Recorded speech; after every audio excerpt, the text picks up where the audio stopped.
आपने एक सवाल पूछा था मैंने, आपने बताया था कि सैलरी का इतना परसेंट या आपकी पर एनम इतनी सैलरी है तो आप इतने परसेंट तक आप इंश्योरेंस का प्रीमियम प्रीमियम रखिए।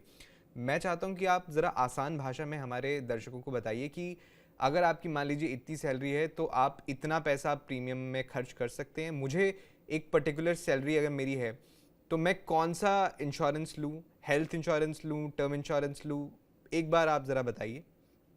देखिए अरुण जी, अगर हम लाइफ इंश्योरेंस की बात करते हैं, क्योंकि लाइफ इंश्योरेंस इंपॉर्टेंट है हमारे लिए, सिर्फ प्रोटेक्शन के लिए ही नहीं। अगर हम यूलिप लेते हैं तो एक छोटा सा हिस्सा उसमें हम जिसको कहते हैं कि इन्वेस्टमेंट भी करते हैं। लेकिन लाइफ इंश्योरेंस और हेल्थ इंश्योरेंस दोनों साथ साथ चलने चाहिए।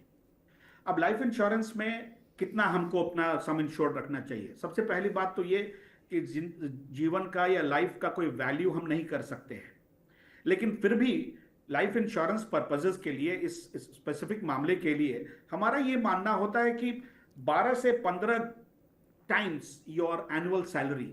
यानी अगर आपकी सैलरी 20 लाख रुपए की है तो हम ये मानते हैं कि भाई 2 से 2.5 करोड़ या 3 करोड़ तक का आपका जीवन बीमा की पॉलिसी होनी चाहिए।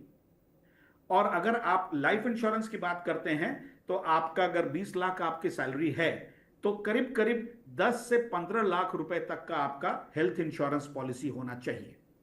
अब इसमें दो चीजें हैं। एक तो ये कि जब जीवन बीमा की हम पॉलिसी लेते हैं, आज अगर मैंने 3 करोड़ की पॉलिसी ली है और वो पॉलिसी 20 साल तक चलनी है, आप मुझे ये बताएं कि 20 साल के बाद 3 करोड़ का वैल्यू क्या रहता है? इन्फ्लेशन के बाद 20 साल में जब हम पहुंचेंगे उस वक्त, तो उस वक्त 3 करोड़ का वही वैल्यू होगा जो आज हमारे पास 3 लाख रुपए का है। तो एक ये फैक्टर जरूर देखना चाहिए कि हम क्या करना चाह रहे हैं उस समय। हो सकता है बीच में बाल बच्चों की पढ़ाई का मुद्दा भी आए, शादी भी आए, कि घर में घटना घट जाए। बिल्कुल। हेल्थ इंश्योरेंस में हमारा ये मानना होता है कि जो 10-15 लाख का आप हेल्थ इंश्योरेंस कराते हैं, उसमें दो तीन चीजें ध्यान में रखने वाली होती हैं। एक, आपके परिवार में कितने सदस्य हैं? भाई अगर पति पत्नी 3 बच्चे हैं तो 10 लाख रुपए सफिशिएंट नहीं है। आज की तारीख में किसी अच्छे अस्पताल में अगर आप 5 दिनों के लिए भर्ती हो जाते हैं तो भाई आपका 10 लाख रुपए तो ऐसे ही खर्च हो जाता है। तो उसमें तरीका होता है जिसको हम कहते हैं top up cover.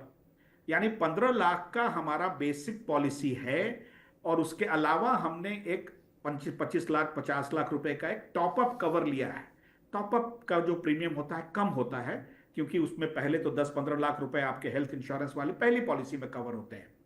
So net net अगर हेल्थ इंश्योरेंस पॉलिसी लेनी है तो 50% और 60% ऑफ योर एनुअल सैलरी, और अगर लाइफ इंश्योरेंस लेना है तो 12 to 15 times your annual salary. इतना तो लेना ही और उसके चाहिए, प्रीमियम दोनों का साथ कितना साथ परसेंट चलेंगे। होना चाहिए सैलरी का? सॉरी? प्रीमियम सैलरी का कितना परसेंट होना चाहिए दोनों इंश्योरेंसेस के लिए? अब 3 से 4 या 5%, उससे ज्यादा नहीं। अब आप ही बताएं ना कि अगर 20 लाख रुपए का अगर मेरी मेरी आय है, तो मैं अगर उसमें 1 लाख रुपए साल का अगर देने लगा तो फिर अपना तो बैंड बच जाना है। सो नॉर्मली हम लोग 50 से 60 हजार रुपए कहते हैं कि अगर आपके पास 20 लाख आपकी इनकम है तो 50-60 हजार रुपए हेल्थ इंश्योरेंस का करें, और 50-60 हजार रुपए में आपको बढ़िया अच्छा कवर मिलता है।